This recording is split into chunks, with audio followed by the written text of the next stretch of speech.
pong lumakas ang bagyong Quinta habang tinutumbok ang lugar ng Eastern Visayas. Sa ngayon ay nakataas ang storm warning signal number 2 sa Eastern Samar, Western Samar, Leyte, Southern Leyte, Northern Cebu. Kabilang po ang Camotes Island, Bohol at Biliran sa Visayas. Pati na sa Dinagat Province, Surigao Island at Surigao del Norte sa Mindanao.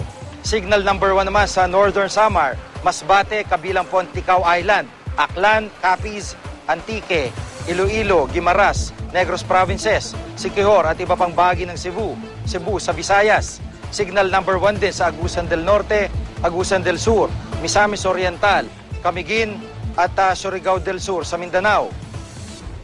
Huling namataan ng pag-asa ang bagyo sa layong 90 kilometers timog silangan ng Giwan, Eastern Samar. Taglay nito ang lakas na hanging 75 kilometers per hour at bugsong aabot sa 90 kilometers per hour. Kumikilos ito pakanlura sa bilis na 24 kph. Sa storm track ng Weather Central, diretso po nitong tatake ng Leyte bago dumiretso ng Central Visayas. Webes ay inaasahan dadaan nito ng Northern Palawan. Ayon sa pag-asa, posibleng mapagang landfall ng bagyo mamayang alas 10 ng gabi sa Dinagat Island. Asahan naman po ang katamtaman hanggang malakas na pag-ulan sa eastern section ng Visayas at Mindanao dahil po sa paglapit ng bagyong Quinta. Uulanin naman po ang Northern Luzon dahil pa rin sa hanging amihan. Inaasahan naman ang pagtaas ng alon sa seaboards ng Northern Luzon at Eastern Seaboard ng Central Luzon. Gayun din sa Western Seaboard ng Central Luzon at seaboards ng Southern Luzon. At para po sa ibang weather update, bisitahan ng webpage at Facebook page ng GMA Weather. At para po sa karagdagang detalye, makakausap po natin si Ginong Jory Lois, weather forecaster ng Pag-asa. Mang Jory, magandang gabi po. Magandang gabi, Jiki. Opo, at itong sa monitoring niyo po ng bagyong Quinta, no? Sa tingin niyo ho ba, mananatili po yung kanyang lakas o sana humina na po kahit papano? Expect natin na tropical storm pa rin niya bago tumama ito sa kalupaan at inaasahan din natin na magwi-weekend to habang nagko-cross ito sa Visayas dahil sa interaction niya sa kalupaan. Opo, at syempre ang talagang pangambaho ng mga kababayan natin, yung po mga dinaanan ng Bagyong Pablo, mahagi po ba ng buntot nito o meron ho bang monitoring sa yung nakita ko sa Surigao del Sur area, may parte na dadaanan. Ano po ang masasabi niyo dyan? Yes, doon naman sa mga malapit, doon sa actual na dadaanan nitong bagyo, ina-expect naman natin na magkakaroon sila ng mga pag-ulan doon. Although hindi naman kasing lakas ito ng mga areas na direktang dadaanan nitong si Bagyong Quinta.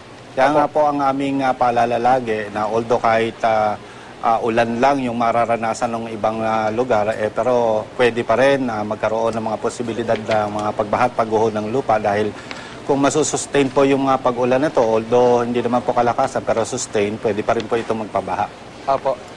Yung pong chance na kung Visayas po ang tinatahak nito, kasi sa karanasan po natin, nag-abang kami nung Pablo sa Hinatuan, bayan ng Hinatuan, pero sumagasa po siya sa lugar ng Davao Oriental. May chance ho ba lumihis o talagang sa tingin nyo, ano po ang bilang sa eksperto, masasabi nyo po doon? Sa ngayon ang aming pagtaya, yun nga, Dinagat Island yung ina-expect na tatamaan nito mamayang gabi at dadaan po ito ng Southern Leyte at yun nga, magkukross na ito ng Visayas at lalabas po ng Northern Palawan. Sa ngayon, hindi pa naman babago yung aming forecast. Although kaninang umaga medyo mataas-taas ng konti yung aming areas na kung saan nilagay na unang maglalampol. Pero bumaba lang naman ito ng konting-konti dito na sa Dinagat Island. Parehas pa rin do ang aming forecast. Opo. Ano po ang paalala nyo dito sa mga dadaanan po ng Bagyong Quinta? Sa ating po mga kababayan, inaasahan po na makakaranas ng mga pag-ulan at malakas na paghangin ngayong gabi.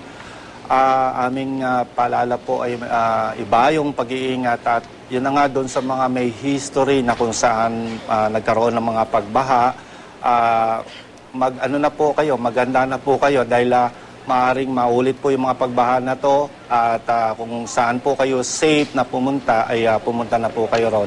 Huwag na po nating hintayin yung oras na kung saan handyan na po yung napakalakas na ulan saka po tayo mamabilis sa paghahanda. Mas maganda pong mas maagang maghanda, mas lessen po yung impact nitong bagyo.